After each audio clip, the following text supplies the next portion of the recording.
Today, I want to take you behind the scenes on Queenly Consulting's journey over the past 3 years.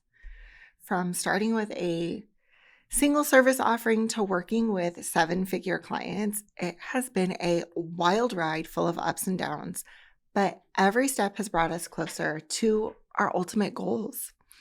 If you're an entrepreneur looking to scale your business, this episode will give you the insights, strategies, and real-life lessons learned that have taken us from my kitchen table to a company dreaming about the Inc. 5000 list.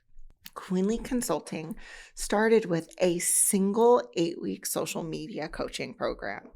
It was designed to meet the immediate needs of small businesses who were trying to navigate what this new digital scape was.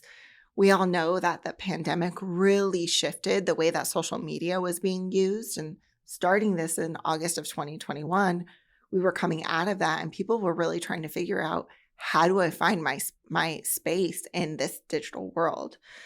We started there, but I knew that it would lead to so much more. It was a safe place to fail, right? It was a low price point. I could get people in, get working with people, and start to really see what some of the deeper needs within my small business community were. So sometimes it was mindset coaching, website, messaging, marketing materials, preparing for an event. All those types of things came from figuring out how they wanted to leverage social media to promote their business, because we can't just post, right? It's got to drive people somewhere. And so I built my confidence and I was doing my thing, and I had gotten a few one-on-one clients, and I was at an expo where I met the president of a nonprofit, and she mentioned that they were looking for marketing help. And I told her, well, I own a marketing agency. And we decided to have a conversation. And from a space of absolute confidence, I told her, look, I can't work for you full time, because they wanted a full-time marketing director. But I told her, I can get everything that you need done for $2,500 a month. And it was a yes. And I started. And so that was my first kind of fractional client, where I was stepping into that fractional leadership position, but I knew I wasn't going to be there long. Soon after, she referred me to someone else who had actually built their website, who owned a fitness company. And I started doing the same thing I did for the previous organization for them. So now I was doing social media coaching. I had some one-on-one clients, and now I had these 2 retainer clients that were paying my company to market their businesses: email, social media, website management, graphic design. We were doing all of it. And so what I learned in that season is that I wanted to grow. I didn't want to say no, but I knew I had to learn to outsource. And so I was definitely undercharging with those first few clients. I was averaging about $45 an hour. But even then, I knew that if I could outsource a part of what I did for $45 an hour, for $25 an hour, I was making money for doing nothing, right? So by removing the fear of saying yes, taking on clients even though I knew I wasn't quite ready, remove the fear of saying yes, I got out of my comfort zone. I learned to trust. I was able to transition into monthly marketing retainers and start to develop our different service offerings. And so this shift allowed us to bring on these multiple clients at once, which provided the financial stability that we needed to start to scale. Because if you know anything about coaching, it's like you have a 3-month contract and then it's over with, and you're constantly having to fill your pipeline versus being able to know that you have these monthly reoccurring revenue sources. And everybody runs their business different, but that's just been my experience. And so these retainers were huge for us. And so it wasn't long before I stepped into my first fractional leadership role, and we landed our first 7-figure contract with a company that's actually been listed on the Inc. 5000 list 3 times. That was huge for us. And so I stepped in as a fractional director of marketing and was not only able, and this is a company we still work with, able to develop their strategy while working with their team and leveraging our team, our internal team at Queenly, our graphic designer, our social media managers, our copywriters, to supplement what they needed without them having to have a full-scale marketing team. And if you don't know, having a full marketing team on staff in your business can get extremely expensive very quickly, and then you have the liability of having employees. And so just something to think about. We realized early on that niching down in what we did and not who we did it for was going to allow us to serve a broader range of clients. And this led to the development of our 3 very distinct avatars, each with a tailored offer. And so this enabled us to provide solutions to a diverse client base without having to compromise our genius zones.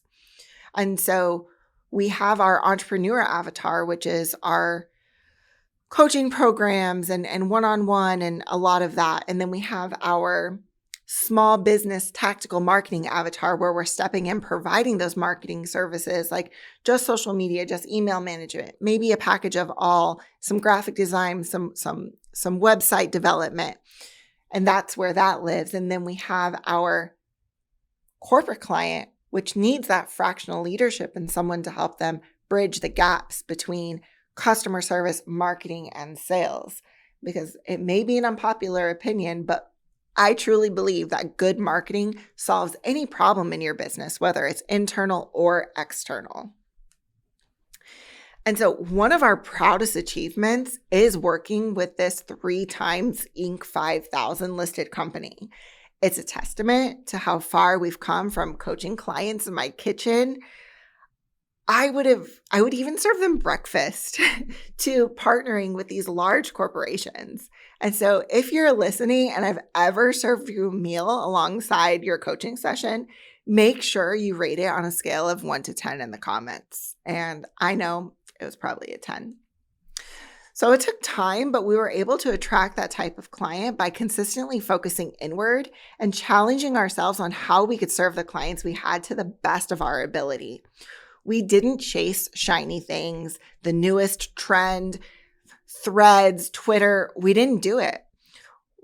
We had to learn to serve the clients that we had in the best way that we could so that we could get better at the things that we did.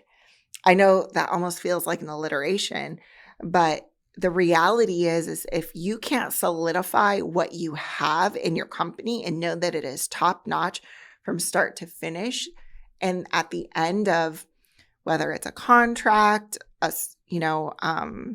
project, whatever it may be, if you can't say that that client is going to be extremely happy with their results and that they're going to want to refer you to other people, then you need to take a step back and look at your processes, your procedures, and what it is you're really providing, because that raving fan is going to be your best marketing.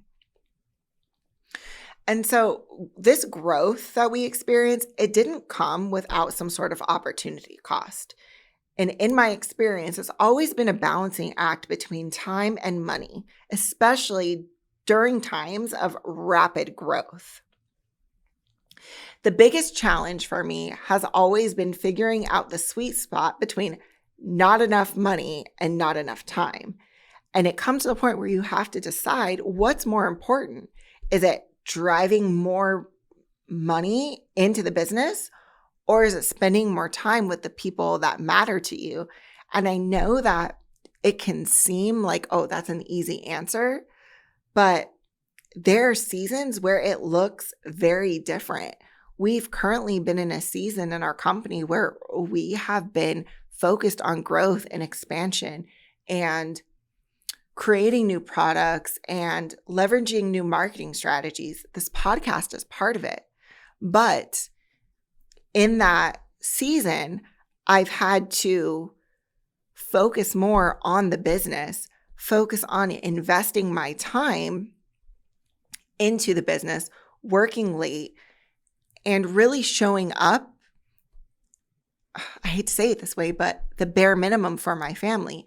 But I made a decision early on that as a family, we would decide what my bare minimum as a mom would look like. And so for me, that's even if I'm really busy, I've worked all day, I get up early, go to the gym, do the work thing, I come home and I make dinner and we eat dinner as a family.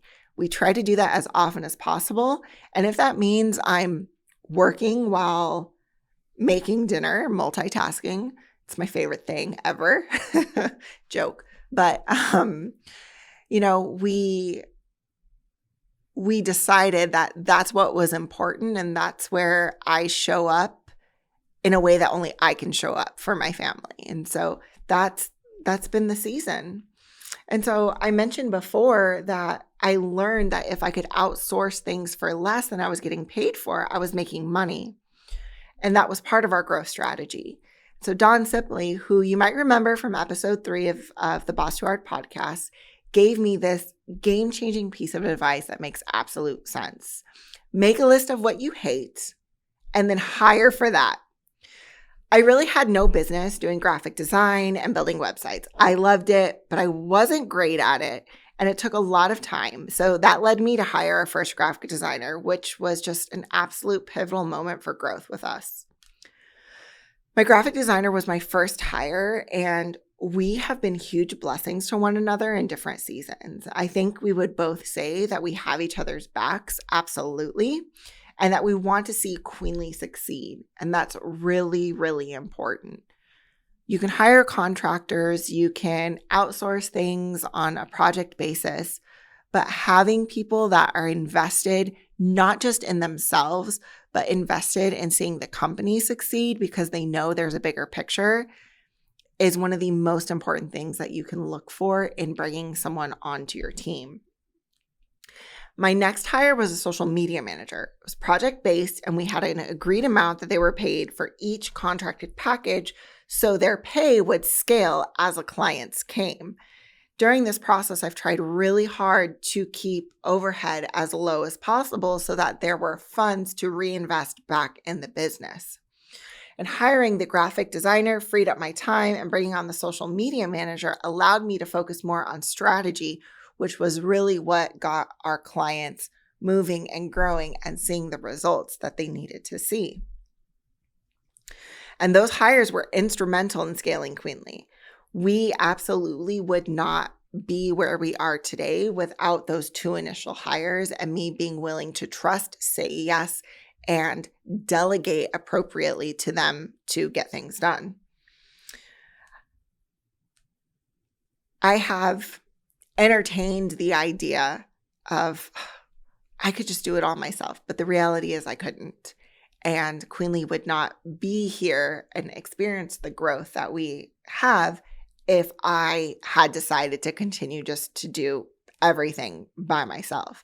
I would literally be leaving the meme where they say we when talking to a client, and the reality is they're just referring to me, myself, and I. And so hiring is part of strategic growth. Outsourcing is part of strategic growth. Labor costs will drown a growing business, so I learned from corporate experience and I hired slow. There were a couple of situations where I hired slow and I had to fire fast. People show who they are pretty quickly if you pay attention. And so I kept a detailed log of anticipated hours that I would need to work for each client. So it's a spreadsheet. I have the client. I have the hours, that are anticipated for the designer, for the social media manager, and the anticipated hours for me.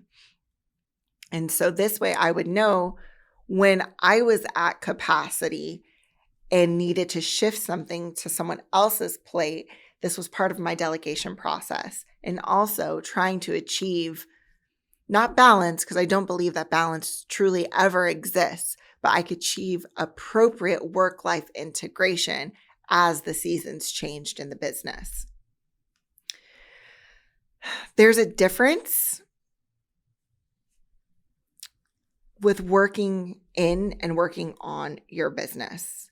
And as a leader, it's crucial that even though you may still be working in your business, that you make time to work on your business and not from a place of burnout and stress. You really want to be able to work on your business from operating in that creative genius zone that really drove the start of the business in the first place. And so when I look at the past 3 years, it seems like we've grown so fast because the time has gone by so fast. It's been steady. We are a multi-six-figure company. We're not $1 million company, but we've made a few $100,000, and it's been amazing to see it happen.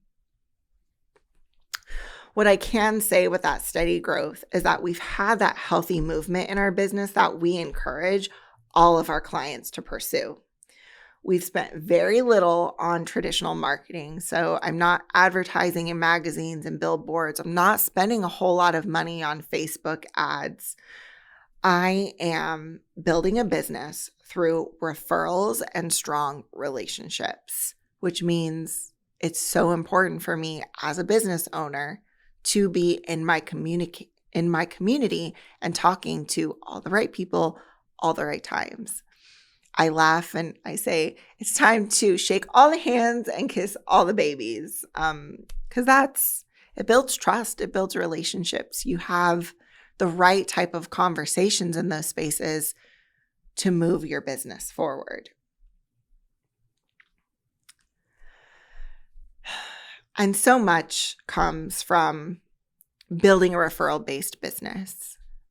We can say whatever we want to say on a billboard, but the reality is that if our customers don't agree and they haven't had the same experience, you're going to have a problem on your hands. Happy customers are the absolute best marketing for your business. And so we started small with part-time project-based hires, and we've grown into a team where everyone plays a crucial role in the success of the company. We're now 3 full-time team members and 2 part-time contractors that are extremely specialized in what they do. So piece of advice number 1, right people, right seats. Zig Ziglar said it best. You don't build a business, you build people, then you build the business. Piece of advice number 2, invest in the right tools. Investing time and energy into finding the right tools was a game changer. Some of the tools that have really changed the game in our company are Basecamp and Honeybook. Basecamp is what we use for project management, and it scales with our company as we grow. And so it is our Google Drive. We store all of our files in there, all of our videos, photos, documents, whatever it may be. It is our calendars. We're able to sync our calendars and make sure meetings and things are on there. There are different ways to assign tasks and manage the progression of different projects.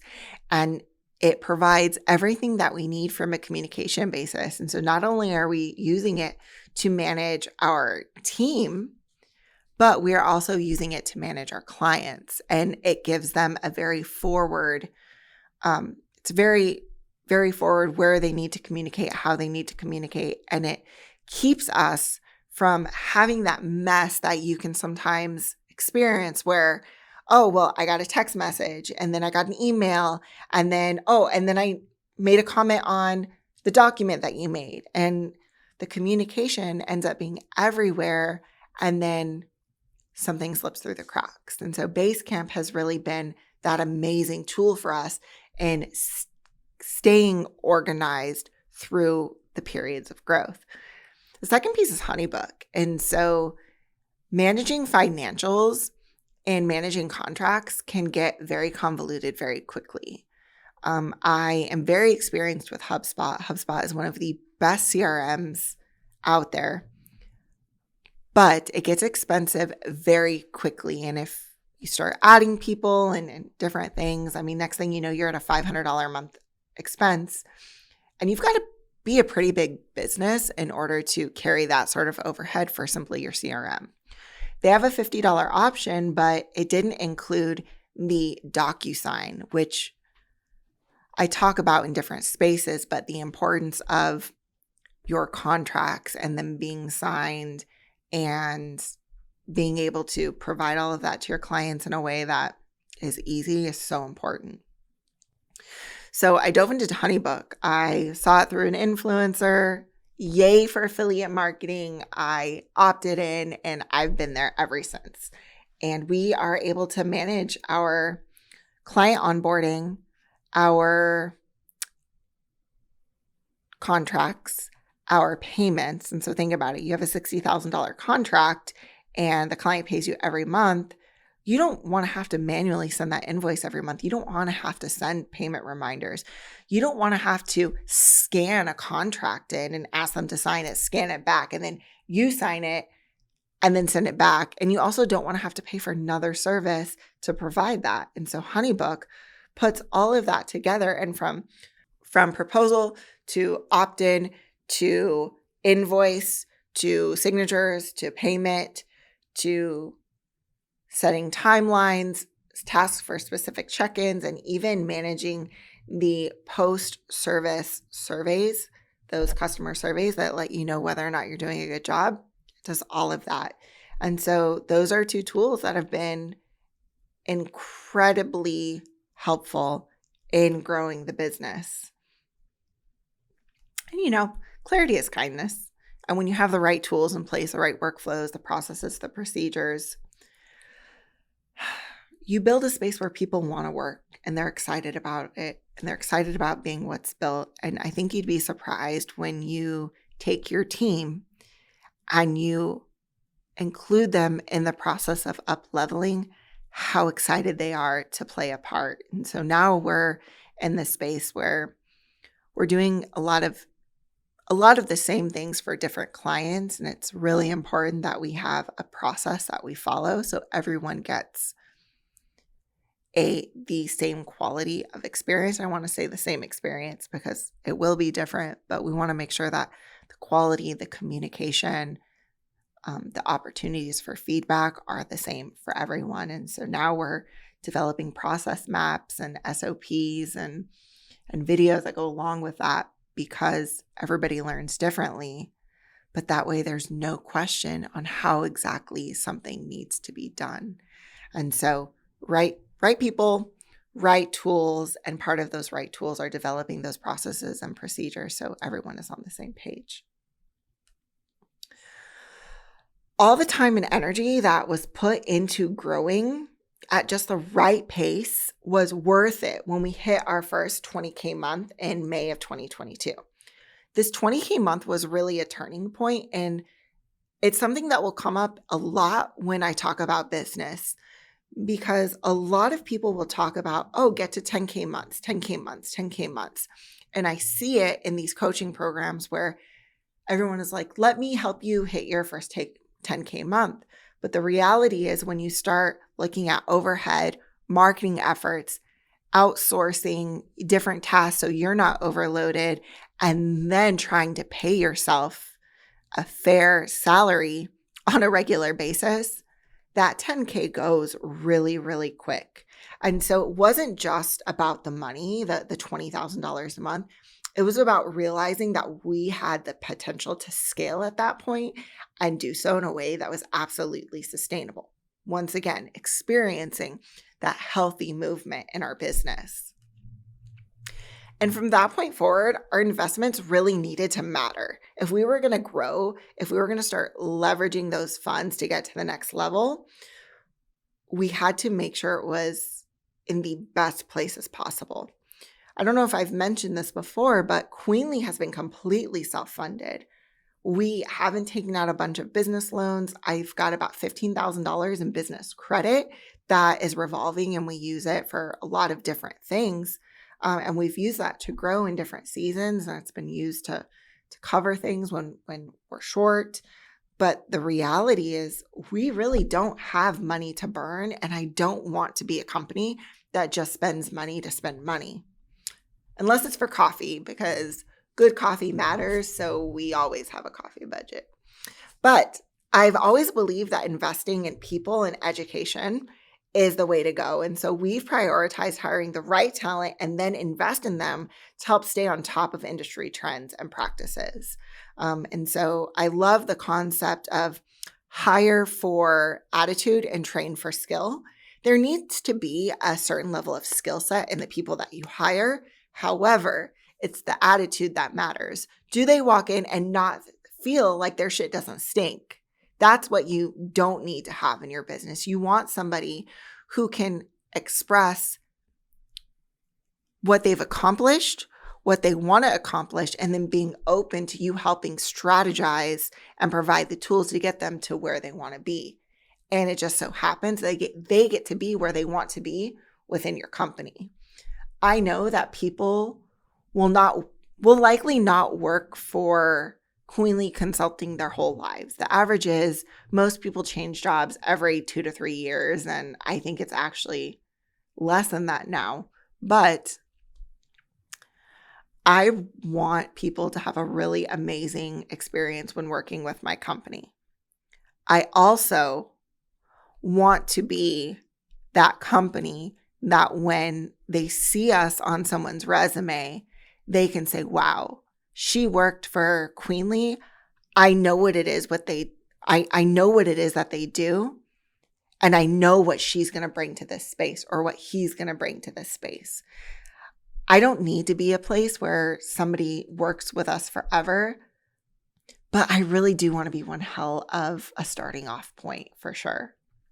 And so one of the most important lessons that I've learned is that you can't force growth. We had a really natural progression of products and services and the types of clients that we brought into our company.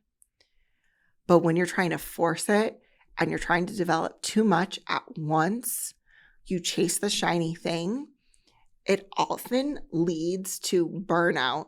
You're just doing too much and you can't handle it anymore, and it slips through the cracks and balls are dropped and it's not the quality that you would normally produce, or you make huge mistakes. I know stories of people who have gone into partnership so they could achieve an elevated level of success without fully vetting who they were going into partnership with, and it was absolutely detrimental to their businesses. There are stories out there of people who have tried to force growth and they lose it all. Another key lesson was removing comparison from my business. We're the only Queenly Consulting in the world of marketing agencies. You are the only you in the world of whatever industry that you're in, and focusing on your unique value is going to be critical for your success. It was critical for our success. You will go broke trying to do what everyone else is doing. You have to be you, and you have to own your unique position in your marketplace. I say all of this to end with telling you that we're not done. We don't just want to serve the businesses on the Inc. 5000 list. We want to be on it. I don't want to just be a podcast that leverages my local community. That's beautiful. I want to be a podcast that Jasmine Star wants to be on. I want to someday be talking about our stories and how we've grown and compared what we experienced at different levels in our business.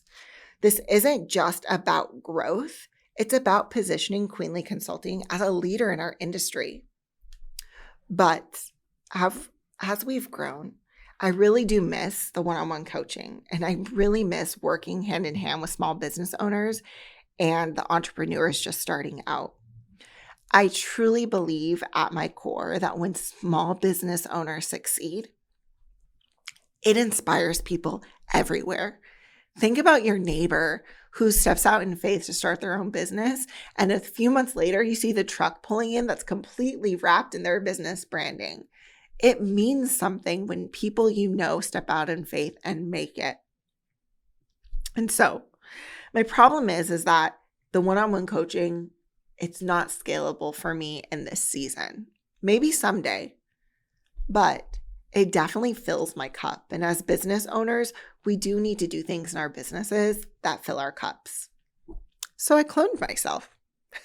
Not really, but I did create a digital course. And so it's the Business Growth Bootcamp. And it's the 12 strategies I put on rinse and repeat, not only in my own business, but the same strategies that I've used in other businesses to experience growth.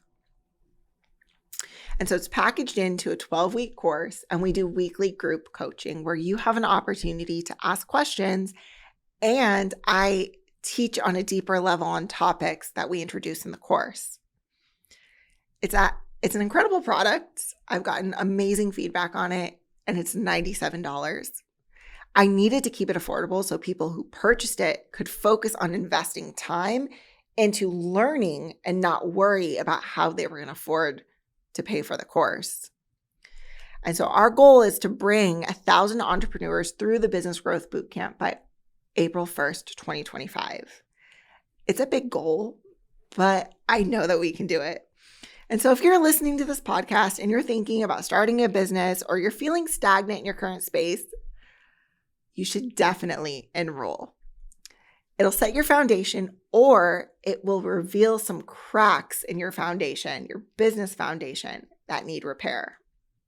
You have absolutely nothing to lose on this one and everything to gain. So thank you